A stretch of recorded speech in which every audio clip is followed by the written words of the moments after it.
This is a 1965 Ford Mustang Convertible, and it's an all-time automotive icon. This was the original Mustang. It came out an amazing 60 years ago, and it's still beloved and revered today. A 1960s automotive icon and the beginning of the Mustang line, which still lives on now all these years later.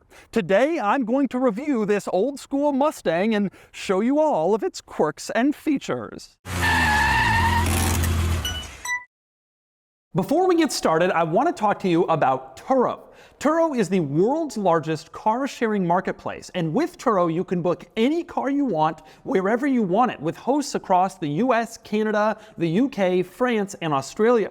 You can browse a huge selection of vehicles for just about any location or budget. Book an SUV for a road trip, test drive an EV, or even get a supercar for a special occasion or a fun weekend with friends. In fact, I rented this Mustang on Turo, and it's a great example of the cool stuff that's available. Forget boring rental cars and find your drive at Turo.com. Now, Turo sponsored this video, but I love Turo. I use it all the time myself, and I've scoured the Turo marketplace for the most interesting cars I can find, and I've added them to my favorites list. Fun fact, you can search Turo without dates or location. Just put your location as anywhere and hit clear for the dates. I've done just that, and I found about 30 of my favorite Turo cars, and you can check out my personal Turo favorites list by clicking the link in the description below. All right, time for the quirks and features of the original Ford Mustang, starting with a little overview and some background.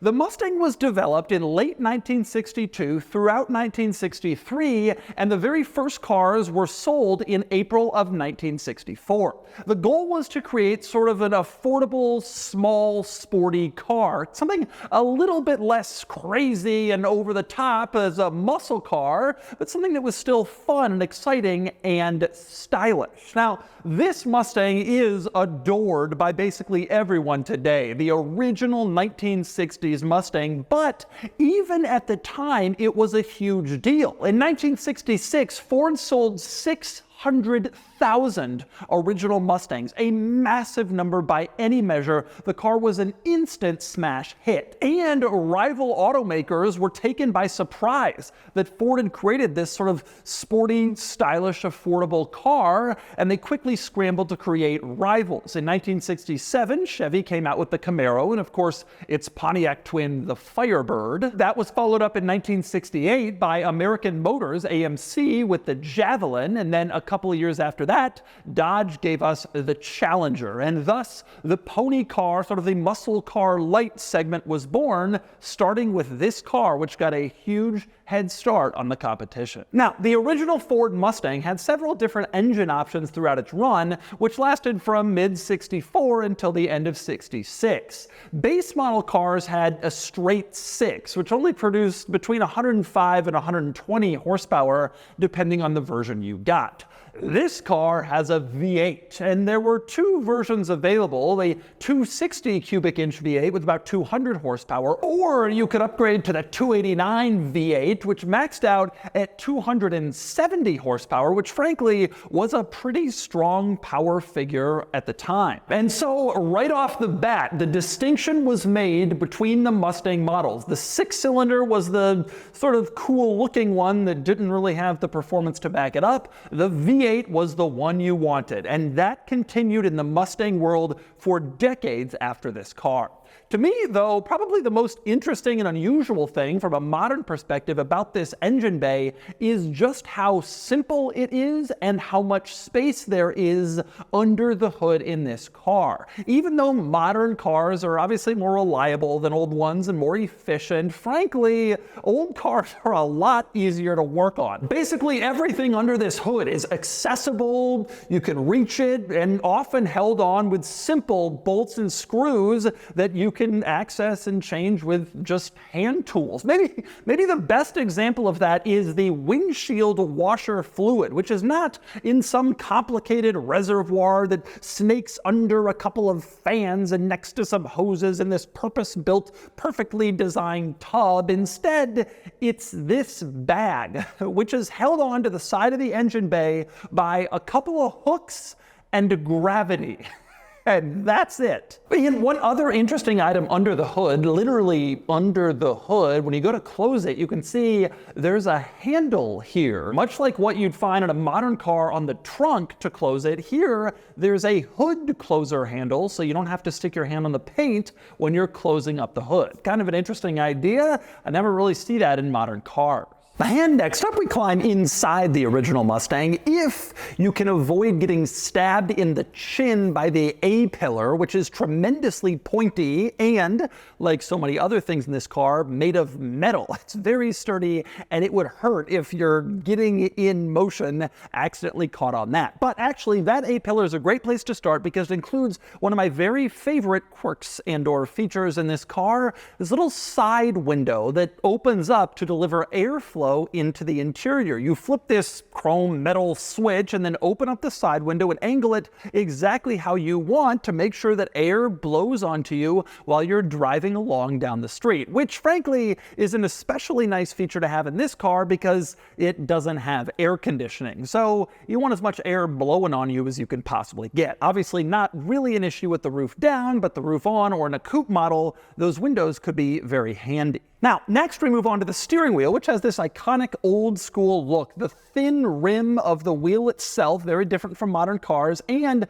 the spokes with these little holes on them to look cool and sporty. And of course, Ford Mustang in the center. Now, that's not where the horn is. The horn is these little buttons on the steering wheel itself, on the ends of the spokes, and the horn's on all of them, the two side ends, but also the bottom one, in case you wanted to honk the horn no matter where your hand was placed on the wheel. Now, as you can imagine, being 60 years old, this car doesn't have an enormous amount of controls and features and electronics, but there are some things that you can turn on, and they're all pretty obvious in this interior. To the left of the steering wheel, you have your headlights. You turn them on by pulling out this little switch, and that turns on the lights. To the left of that, you have your wipers, marked as wiper, as you can see. And then to the left of that, you have your fog lights, which you can turn on additionally. Now, over on the right side of the steering column, you have your ignition switch, pretty simple standard stuff, and then your cigarette lighter, which of course was essential at a vehicle such as this in this time period. Now, you also have a few sliders here, and these control your heat. I mentioned earlier the car doesn't have air conditioning, and that's true, but it does have heat. Cars like this, the engine produces heat, so it's fairly easy to take that and get it into the cabin or onto the windshield, which these sliders also adjust. They can turn on your windshield defogger. Now you can also see, obviously, a radio is here. This more modern cassette stereo head unit would not have been original to this car, but it's interesting to see that someone made a cassette stereo to fit into the relatively small head unit blank in this old Mustang. And of course, you have volume and tuner dials on each side. Another unusual control is on the mirror, where you can see at the bottom it says day. If you flip this little switch around, on the other side it says night, spelled N-I-T-E. They didn't have space for the correct spelling, but day and night, of course, this is the mirror dimmer. Fairly standard even on modern cars, although you'll never really see it labeled like this on a new vehicle today. Anyway, going through other controls and items in this interior, back to the center console, this panel opens up to reveal an ashtray, which was important because, of course, I already showed you the cigarette lighter. More on ashtrays in a little bit. You also have your turn signal control coming off the steering column, which operates, frankly, fairly similar to how a modern one does. You go down for a left turn, up for a right turn. It's all pretty standard. Even though it's unlabeled, it works intuitively to modern car drivers, except that when you pull the signal forward to flash the high beams, nothing happens. That's because the control for the high beams is mounted on the driver's footwell. It's a floor switch that you would push to turn on the high beams instead of the usual modern pulling the turn signal stalk to flash the brights. This is very odd by modern car standards, but it was fairly common in the time period to have a floor switch for high beams, even though it seems absolutely bizarre today. Now, speaking of the driver's footwell area, interestingly, there is no hood latch down here, and that's because if you wanted to get under the hood, all you had to do was unlatch it from the outside of the car. There was no interior thing that kept it safe and secure. Anybody, if they needed a Mustang parked, they could just walk up to the hood, unlatch it down here, open it up, and then they had full access to under your hood and your engine bay. Anyway, next up, moving on to the center console, you can see here the automatic transmission lever shaped like a T just rising out of the center, and actually the gears are arranged pretty much like they would be in a modern car, P, R, N, then you have a little dot. That would be drive, then there's an O below the dot, which would be overdrive, and then you have one below that, but fairly traditional for anybody who's used to operating a traditional modern automatic transmission. Now, because this car has an automatic transmission, it was not ordered with the tachometer, which interestingly was an option even on cars with a manual transmission. If you wanted a tach, you had to pay extra, and so Ford didn't include it in the regular gauge cluster. Instead, if you got the tachometer option, they would stick it on probably the steering column, and then you would have a tachometer.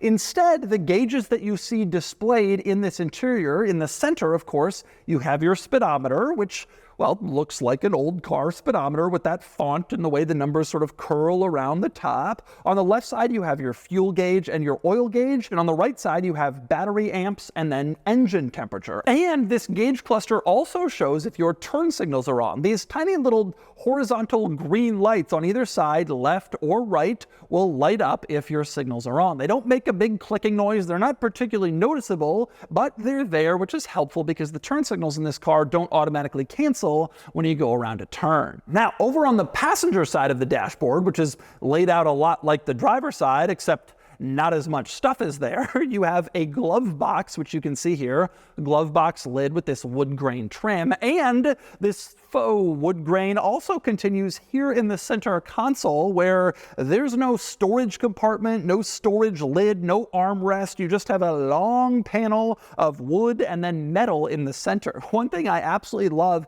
at the very top, the front center of this panel, there's a gap because they couldn't get one long piece to look good and just be the trim. Instead, they had to split it into multiple pieces, and when they did that, the wood grain starts going in the wrong direction. I guess they must have just figured that was good enough, and back in the 1960s, it must have been. Now, the fact that this was the new cool Ford Mustang was obviously a big deal, and Ford really played that up in the interior. I mentioned earlier in the center of the steering wheel, you have Ford Mustang with the pony logo. You also had that over on the passenger side of the dashboard, the logo right there, and the radio says Mustang underneath, as you can see. But probably the most Mustang-y thing in this interior was the trim on the seats. You can see a group of horses all sort of going towards the center of the seat. They did that on front and rear seats in this car, all these sort of Mustangs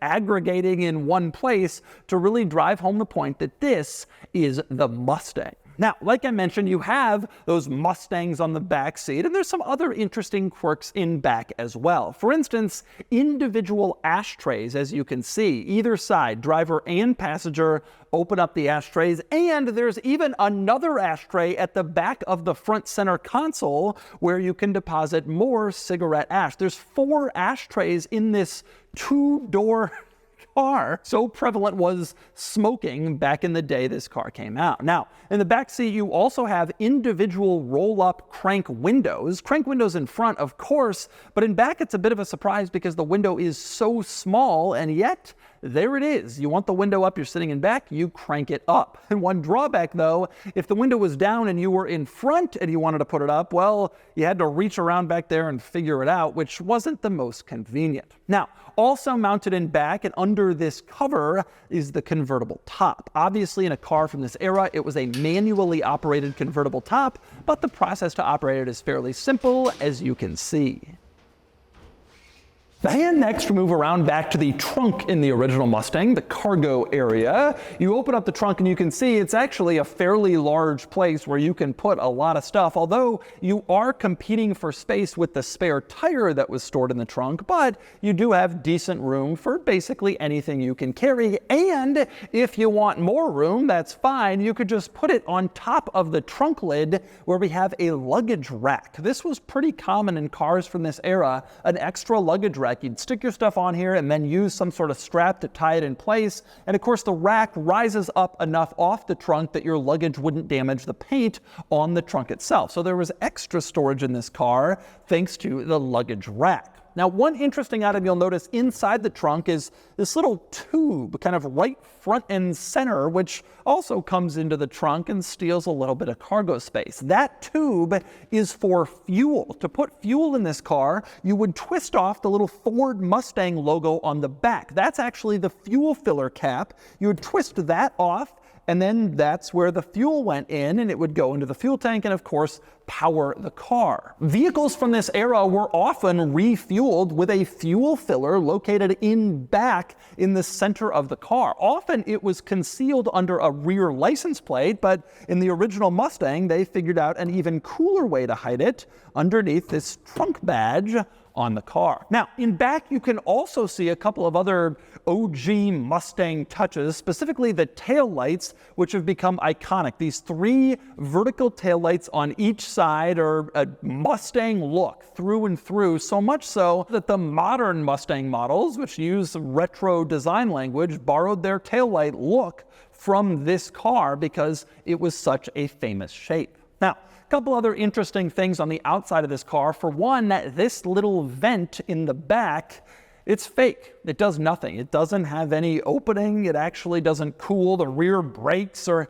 have any aerodynamic benefit. I always think it's funny, people talk about how modern cars have fake vents and scoops. Well, they did that back in the old days too. Anything to make a car look cooler and sell a few units. And I gotta say, it does look cool. Up front, you also have, I mentioned it earlier, the famous Mustang logo, the pony inside of the pen. As you can see, it debuted on this car, and it is still an iconic symbol of muscle car heritage, Ford performance, and the Mustang and the Mustang Mach-E even today. Also worth pointing out, just the general overall design language of this car. It's very rare that a vehicle comes out and so perfectly, beautifully debuts in a shape that everybody universally loves and almost instantly becomes an iconic hit. But that's exactly what happened to this car. Gorgeous shape, gorgeous look, tremendously revered, beloved, even the moment it came out and still today. In fact,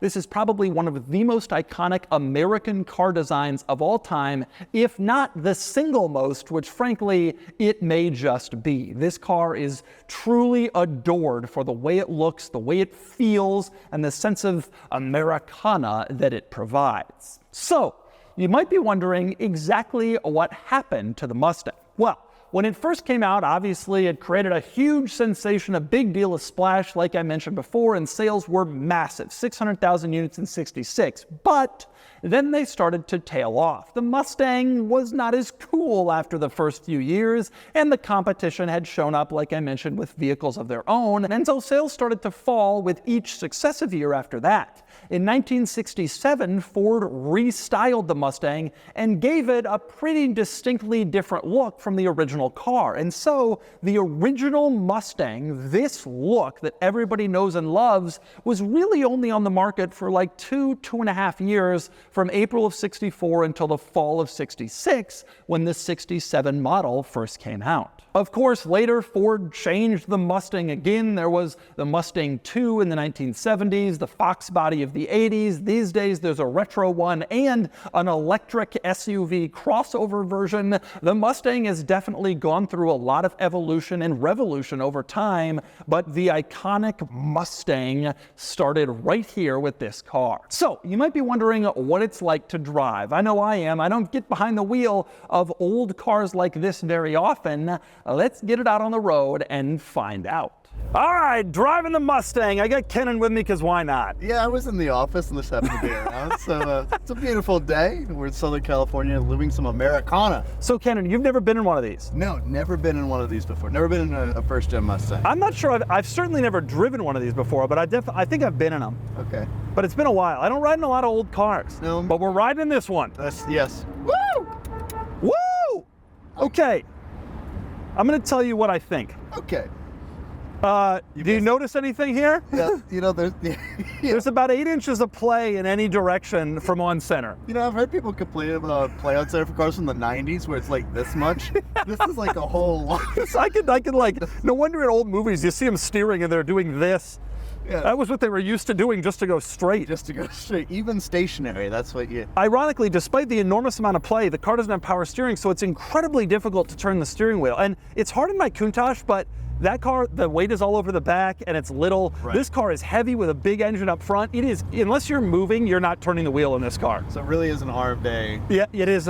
Exactly. I gotta say immediately, one thing that blows me away, the ride quality is sublime. Yeah, it's okay. It's pretty good. Yeah, well, that's what they were worried about back in the day. They wanted a smooth cruiser. This one's, it's for cruising with your sweetie. Cruising with your sweetie. Yeah, exactly. Thelma and Louise here. It actually drives okay. These old cars are old. I mean, this car is 60 years old. Think about that. That is old. Like, think about mechanical stuff that is 60 years old. Like, they weren't intending for this stuff to still be used in 60 years. No. When they were building this car, the idea in 2024, you had space aliens running around. Well, they were picturing the Jetsons. We were going to have, right. Well, nobody would have a Mustang anymore. Here's the deal about the handling and the driving experience of the car. Despite the lack of power steering, the car does not steer particularly tight. It's been my experience that cars without power steering, they're like, once you get going, they're like pretty tight. Not this one. This is a boat. Oh, no. You feeling this? You feeling this body roll? Oh my God. These are the old days. And this was a sports car. This was like a performance car. Also, the acceleration is fairly reasonable. You get a lot of noise. Get a lot of noise, yeah. Not a lot of forward motion. But it's like fine. It's like I'm keeping up with traffic. Even though this car's 60 years old, it's like doing its thing okay. For a classic, yeah. It certainly feels boating around town, and honestly, let's be honest how you're gonna use this car. Right, you're gonna cruise like this. Yeah. Yo! Arm out the window. Yo! It's pretty good. Plus you're cool. Don't you feel cool? Yes, that is the thing. Even I, who is deeply uncool, feel pretty cool in this car. This is a cool car. Everybody's looking at us going, those guys are in that they're enjoying life today. The other thing I love about this car is there's no pomp around. Everybody just loves this car. You don't look like an idiot. Right. If you're in a 308, some people will hate you for being in a Ferrari. Right. But most people still find it charming. But yes, if you're in a Mustang though, you're the coolest dude around. Yeah. Everybody loves you. Everybody's giving you thumbs ups. I got to tell you, oh crap! It drives. I was gonna say it drives better than I expected, and then I go into a slow speed turn, and I remember the hell that this car gives us. You gotta have that knob to quickly turn. Yeah, that's what you need. Yeah, that's exactly right. It actually legitimately does drive better than I expected. It's quicker than I expected. It stops better than I expected. It steers fine, like it's ridiculous, but it's fine. It's not even quite as floaty as I expected, given that there's probably not all that much chassis reinforcing going on. Like this car is more modern feeling than I thought it was gonna be. Yeah. Oh God. Oh Lord Jesus. Oh, Just made it there. There was a merge and a bus was coming. This automatic wasn't exactly gonna step down for you there. No. But honestly, it's okay. Now I understand why so many people are into these. I actually do enjoy this. Like, this is actually kind of fun. You're sort of baking in the heat because there's no. But like, it's fun, it's cool. You're imminently aware of the fact that there's not much safety going on. No, you're okay with it. You're just cruising, having a good, because what's the risk at 35 miles? Right. This is a low-speed cruiser car for sure, and it seems so cool. And it just feels right. Southern California. Yeah. Southern California, sunny day, palm trees around, top down with my Kenan. with my Doug. This is great. What else is there in the world? Not much. This is pretty fantastic. You have to babysit the whole experience more. You got to put more effort on the brakes. Low speed turns are harder. Acceleration requires more thought. Even when I'm accelerating, I got to trim the steering a little bit. The mirrors don't do much. Like, there's all these things, but they're actually littler things than I thought. I thought it would be like a pretty big group of annoyances. And honestly, it's not really that bad. Plus, you get the amazingly cool style of one of the most iconic cars ever made. Totally. Couldn't agree with you more. Maybe we should get one of these. Oh, I've had the left turn signal on that whole time. They don't cancel. And so that's the original 1965 Ford Mustang. This is a truly special car, an icon, and it's easy to see why. It's beautiful, it's cool, it's fun to drive, and it was an amazing relic from its time period that is still beloved today. And now it's time to give this old school Mustang a DougScore. And the DougScore is here, 47 out of 100, which puts the Mustang convertible here against some sort of similar cars. I don't review many cars like this, so there's not much on my list to compare it to, but the Mustang convertible performs reasonably well, mainly on the strength of its cool factor and style. It's certainly not fast or high-tech, but it's basically impossible not to love this car.